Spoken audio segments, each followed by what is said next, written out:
Kawai kakali sorkar gabade jong ketenat water resources kala ingkong kait na kejingsyak kawang petrol bom haki runar ki bom lak satyaban itu hanong bak shilong hakapor kumba kendai beje menmiet.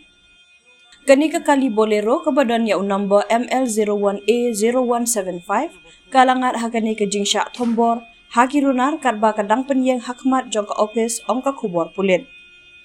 La subajur baki runar kila kawang yau ni petrol bom na syabar ke pulau jong ke ofis. Halor kani kejingjan hakali yang ki kulit kila register case bat kejing tokit kala yak syakmat ban yok kiam yaki briu ki bedon keti.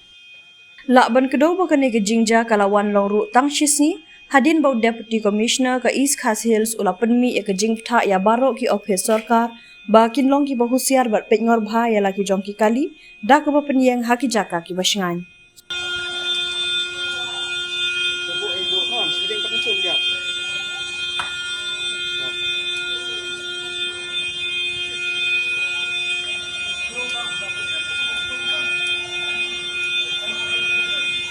Wih, nabo pun, lagi pun yang, tak tayar.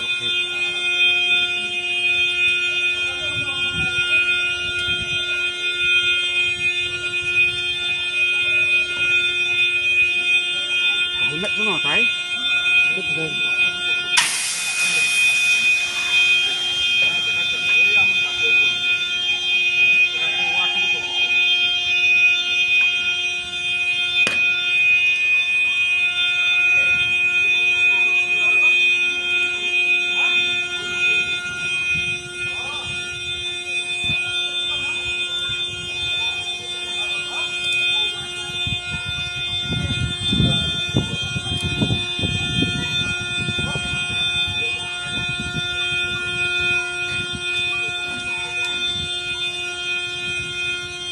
Nah, ni tay lah.